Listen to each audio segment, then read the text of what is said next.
Hi friends, ഇന്നൊരു tips video ആയിട്ടാണ് വന്നിട്ടുള്ളത്. നമ്മുടെ അടുക്കളയിൽ എല്ലാവർക്കും ഉപകാരപ്പെടുന്ന കുറച്ച് ടിപ്സുകളുമായിട്ടാണ് വന്നിട്ടുള്ളത്.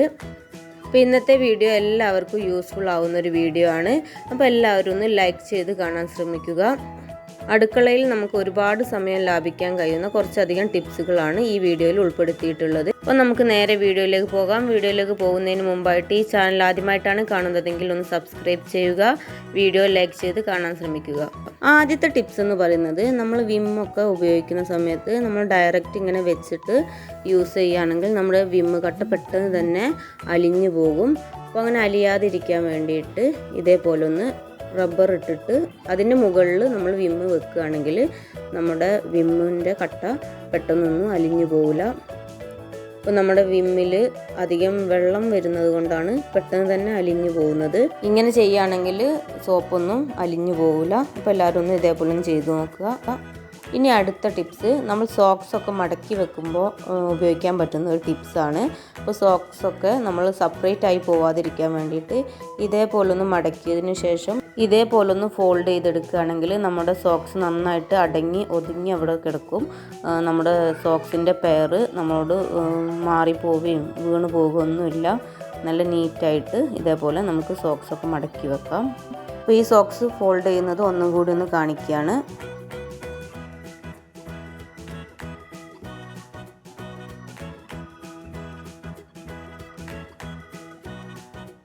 ഇനി അടുത്ത ടിപ്സ്, നമ്മുടെ തേങ്ങയുടെ വെള്ളമൊക്കെ വറ്റിപ്പോയിട്ടുള്ള തേങ്ങ ആണെങ്കിൽ നമുക്കത് യൂസ് ചെയ്യാൻ കഴിയാറില്ല.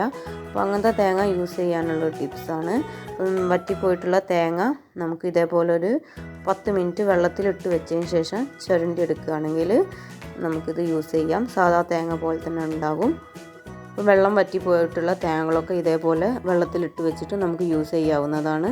ഇനി അടുത്ത ടിപ്സ്, നമ്മൾ ഉപ്പൊക്കെ ഫുള്ളായിട്ട് ബോട്ടിലിൽ നിറച്ചിട്ട് അതിൽ സ്പൂണ് വെച്ചിട്ട് മൂടിയിടാൻ നോക്കുമ്പം നമുക്ക് മൂടിയിടാൻ കഴിയാറില്ല.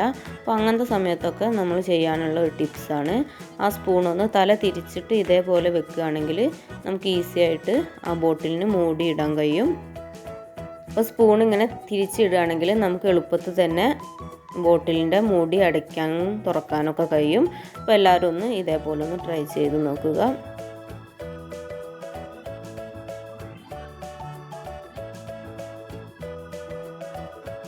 ഇനി അടുത്ത ടിപ്സ്, അതൊരു സോക്സ് ആയിട്ടുള്ള ടിപ്സാണ്.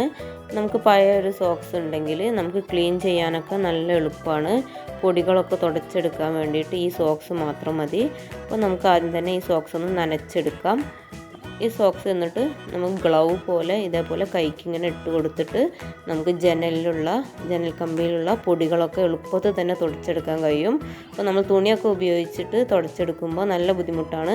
പക്ഷേ ഇതേപോലെ നമ്മൾ ഗ്ലൗ പോലെ സോക്സ് ഇട്ടതിന് ശേഷം ജനൽ കമ്പിയിലെ പൊടികളൊക്കെ തുടച്ചെടുക്കാൻ നല്ല എളുപ്പമാണ്. അപ്പോൾ എല്ലാവരും ഒന്ന് ഇതേപോലെ ട്രൈ ചെയ്ത് നോക്കുക. അപ്പോൾ നമുക്ക് തുടച്ചെടുക്കാനുള്ള എല്ലാ ഭാഗങ്ങളിലും ഇതേപോലെ സോക്സ് ഇട്ടിട്ട് തുടച്ചെടുക്കുകയാണെങ്കിൽ നന്നായിട്ട് ക്ലീൻ ആയിട്ടും കിട്ടും. അതേപോലെ തന്നെ നമുക്ക് നല്ല എളുപ്പവുമാണ് ഇതേപോലെ സോക്സ് ഉപയോഗിച്ചിട്ട് തുടയ്ക്കുകയാണെങ്കിൽ. ഇനി അടുത്ത ടിപ്സ്, നമ്മൾ പാത്രം കഴുകുന്ന സമയത്ത് എങ്ങനെയായാലും നമ്മുടെ സിങ്കിൽ വേസ്റ്റ് കുടുങ്ങാറുണ്ട്. അപ്പോൾ അങ്ങനെ കുടുങ്ങുന്ന സമയത്ത് നമ്മുടെ സിങ്ക് പെട്ടെന്ന് തന്നെ ബ്ലോക്ക് ആവാറുമുണ്ട്. അപ്പോൾ അങ്ങനെ ബ്ലോക്ക് വരാതിരിക്കാൻ വേണ്ടിയിട്ട് ചെയ്യാൻ പറ്റുന്ന ഒരു ടിപ്സാണ് പറയുന്നത്.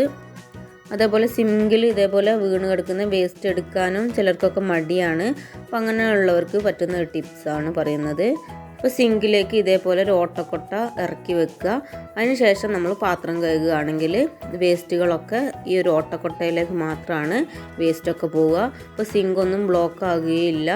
നമുക്ക് വേസ്റ്റൊക്കെ ഒന്ന് എടുത്ത് കളയാനൊക്കെ കുറച്ചും കൂടി എളുപ്പമായിരിക്കും. അപ്പോൾ സിങ്കൊക്കെ ബ്ലോക്ക് ആവുന്നവരൊക്കെ ഈ ഒരു ടിപ്പ് ചെയ്ത് നോക്കുക. ഈ ടിപ്സൊക്കെ ഒന്ന് ചെയ്ത് നോക്കിയിട്ട് ഫീഡ്ബാക്ക് കമൻറ്റ് ബോക്സിൽ അറിയിക്കുക. അപ്പോൾ ഈ വീഡിയോ ഒന്ന് ലൈക്ക് ചെയ്യാനും മറക്കരുത്. ഇനി അടുത്ത ടിപ്സ്, നമ്മൾ തേങ്ങ ചിരണ്ടി എടുക്കുന്ന സമയത്ത് ഈ ഒരു ചകിരിയുടെ പൊടി തേങ്ങ ചിരകുന്നതിലേക്ക് വീകാറുണ്ട്.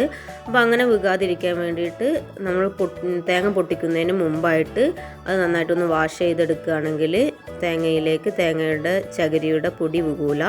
ഇനി അടുത്ത ടിപ്സ്, ഏലക്കായ, ഗ്രാമ്പൂ, പട്ട, കറാമ്പൂവ് എന്നിവയൊക്കെ ഒരു ബോട്ടിലിൽ ഇട്ട് വെക്കുകയാണെങ്കിൽ നമുക്ക് ബിരിയാണി അതേപോലെ കറികളൊക്കെ ഉണ്ടാക്കുന്ന സമയത്ത് ആകെ ഒരു ബോട്ടിൽ എടുത്താൽ മതി. സെപ്പറേറ്റ് ആയിട്ട് നമ്മൾ ഓരോ ബോട്ടിലിൽ ഇട്ട് വെക്കുകയാണെങ്കിൽ നമുക്ക് എല്ലാ ബോട്ടിലും എടുക്കേണ്ട ഒരു ആവശ്യം വരും. അപ്പോൾ എല്ലാം കൂടി ഒരു ബോട്ടിൽ ഇട്ട് വെക്കുക. അപ്പോൾ നമുക്ക് കുക്ക് ചെയ്യുന്ന സമയത്ത് എടുക്കാനും ഉപയോഗിക്കാനൊക്കെ നല്ല എളുപ്പമാണ്. എല്ലാം തന്നെ ഒരു ബോട്ടിൽ തന്നെ കിട്ടും. ഇനി അടുത്ത ടിപ്സ്, നമ്മൾ ഫ്രീസറിൽ നിന്ന് എടുക്കുന്ന ചിക്കനും ബീഫൊക്കെ പെട്ടെന്ന് ഐസ് അലിയിച്ചെടുക്കാനുള്ള ഒരു ടിപ്സാണ്. അപ്പോൾ അതിന് വേണ്ടിയിട്ട് ഒരു പാത്രത്തിലേക്ക് കുറച്ച് വെള്ളം എടുത്ത് അതിൽ കുറച്ച് ഉപ്പ് ഇട്ടതിന് ശേഷം നമ്മൾ ചിക്കനും ബീഫൊക്കെ ഇതിലേക്ക് ഇറക്കി വെക്കുകയാണെങ്കിൽ പെട്ടെന്ന് തന്നെ ഐസ് മെൽറ്റായിട്ട് കിട്ടും. അപ്പോൾ നമുക്ക് പെട്ടെന്ന് തന്നെ ഈ ഇറച്ചിയോ കോഴിയൊക്കെ കറി വെക്കണമെങ്കിൽ എളുപ്പത്തിൽ തന്നെ ഐസൊക്കെ ഒന്ന് അലിയിച്ചെടുക്കാൻ കഴിയും. ഇനി അടുത്ത ടിപ്സ്, നമ്മൾ പാലൊക്കെ തിളപ്പിക്കുന്ന സമയത്ത് അധിക സമയവും നമ്മളുടെ പാലൊക്കെ പുറത്തേക്ക് പതച്ച് ചിന്താറാണുള്ളത്. അപ്പോൾ അങ്ങനെ ചിന്താതിരിക്കാൻ വേണ്ടിയിട്ടുള്ള ഒരു ടിപ്സാണ് കാണിക്കുന്നത്. അപ്പോൾ പാൽ നമ്മൾ തിളപ്പിക്കാൻ വെക്കുന്ന സമയത്ത് നമ്മൾ ലോ ഫ്ലെയിമിൽ മാത്രം ഇട്ടിട്ട് നമ്മൾ തിളപ്പിച്ചെടുക്കുകയാണെങ്കിൽ ഒരിക്കലും പാൽ പതച്ച് പുറത്തേക്ക് ചിന്തൂല. അപ്പോൾ നമ്മൾ കിച്ചണിലുള്ള സമയത്ത് പാല് വെക്കുമ്പോൾ ലോ ഫ്ലെയിമിലിട്ടിട്ട് പാല് തിളപ്പിച്ചെടുക്കുകയാണെങ്കിൽ ആ ഒരു പാല് അതിൽ കിടന്ന് തന്നെ തിളച്ച് വറ്റുക എന്നല്ലാതെ ഒരിക്കലും ആ പാല് തിളച്ച് പുറത്തേക്ക് ചിന്താതെ നമുക്ക് കിട്ടും. ഹൈ ഫ്ലെയിമിൽ നിൽക്കുന്ന സമയത്താണ് ഇതേപോലെ തിളച്ച് അത് പുറത്തേക്ക് ചാടാനായിട്ട് നിൽക്കുക.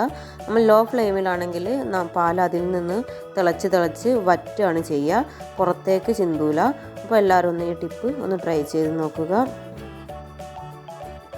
പിന്നെ ഇതേപോലെ പഴമൊക്കെ നമ്മൾ പുക ഇടുന്നതിന് പകരമായിട്ട് നമ്മൾ ഇരുമ്പം പുളിയുടെ ഇല ഉണ്ടെങ്കിൽ ഇതിൻ്റെ സൈഡിൽ ഇതേപോലെ ഒന്ന് ഓരോ പടലയിലും ഓരോ ഇല വെച്ചിട്ട് ഇതേപോലെ വെച്ച് കൊടുക്കുകയാണെങ്കിൽ മൂത്ത പഴമാണെങ്കിൽ പെട്ടെന്ന് തന്നെ പഴുത്ത് കിട്ടും.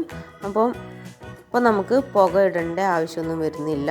അപ്പോൾ മൂത്ത വാഴക്കൊലാണെങ്കിൽ ഇതേപോലെ ഇരുമ്പം പുളിയുടെ ഇല വെച്ച് കൊടുക്കുക. അപ്പോൾ നമ്മൾ പുക ഇടാതെ തന്നെ അത് പഴുത്ത് കിട്ടുന്നതാണ്. അപ്പോൾ എല്ലാവരും ഒന്ന് ഇതേപോലെ ഒന്ന് ട്രൈ ചെയ്ത് നോക്കുക. ഇനി അടുത്ത ടിപ്സ്, നമ്മുടെ പാത്രങ്ങളൊക്കെ ഇതേപോലെ അടി പിടിച്ച് കഴിഞ്ഞിട്ടുണ്ടെങ്കിൽ നമുക്ക് റിമൂവ് ചെയ്തെടുക്കാൻ നല്ല പ്രയാസമാണ്. അപ്പോൾ അതിന് കുറച്ചും കൂടി എളുപ്പമായിട്ട് തോന്നിയിട്ടുള്ളൊരു മെത്തേഡാണ് പറയുന്നത്. അപ്പോൾ ഇതൊരു ബിരിയാണി ഉണ്ടാക്കിയിട്ടുള്ള പാത്രമാണ്. അപ്പോൾ ആ ബിരിയാണി ഉണ്ടാക്കിയ പാത്രം അടി പിടിച്ചതാണ്. അപ്പോൾ അതൊന്ന് റിമൂവ് ചെയ്തെടുക്കാൻ ഏറ്റവും എളുപ്പം ഇതേപോലെ ഒരു സ്പൂണ് വെച്ചിട്ട് ഇതേപോലെ ഒന്ന് ചുരണ്ടി എടുക്കുകയാണെങ്കിൽ നമുക്ക് സ്ക്രബ്ബർ ഉപയോഗിച്ച് ഉരച്ച് കഴുകുന്നതിനെക്കാട്ടിലും എളുപ്പത്തിൽ തന്നെ നമുക്ക് ക്ലീൻ ചെയ്തെടുക്കാൻ കഴിയും. സ്പൂണ് വെച്ചിട്ട് നമ്മൾ ഇതേപോലെ ക്ലീൻ ചെയ്തതിന് ശേഷം സ്ക്രബ്ബർ ഉപയോഗിച്ചിട്ട് സ്ക്രബ് ചെയ്തെടുക്കുകയാണെങ്കിൽ കുറേ കൂടി എളുപ്പമായിട്ട് നമുക്ക് പാത്രം ക്ലീൻ ചെയ്തെടുക്കാൻ കഴിയും. അപ്പോൾ എല്ലാ ടിപ്സും ഒന്ന് ട്രൈ ചെയ്ത് നോക്കുക. എന്നിട്ട് നിങ്ങളുടെ ഫീഡ്ബാക്കൊക്കെ ഒന്ന് കമൻറ്റ് ബോക്സിൽ അറിയിക്കുക. ഇന്നത്തെ എല്ലാ ടിപ്സും നിങ്ങൾക്ക് ഉപകാരപ്പെട്ടെന്ന് കരുതുന്നു. അപ്പോൾ ഇതിൽ ഏതെങ്കിലും ഒരു ടിപ്സ് നിങ്ങൾക്ക് യൂസ്ഫുള്ളായി തോന്നിയിട്ടുണ്ടെങ്കിൽ ഒരു ലൈക്ക് തന്ന് സപ്പോർട്ട് ചെയ്യുക. അപ്പോൾ ഈ ചാനൽ സബ്സ്ക്രൈബ് ചെയ്യാത്തവരാണെങ്കിൽ സബ്സ്ക്രൈബ് ചെയ്യുക. നമ്മൾ അറിയാത്ത പുതിയ ടിപ്സൊക്കെ നിങ്ങൾക്ക് അറിയെങ്കിൽ ജസ്റ്റ് കമൻറ്റ് ബോക്സിൽ അറിയിക്കുക. അപ്പോൾ നിങ്ങളുടെ പേരും കമൻറ്റും ഒക്കെ ആയിട്ട് ഞാൻ ഈ ഒരു വീഡിയോയിൽ ഉൾപ്പെടുത്തുന്നതാണ്. അപ്പോൾ ഇനിയും പുതിയ വീഡിയോസുമായി വീണ്ടും കാണാം. Thanks for watching.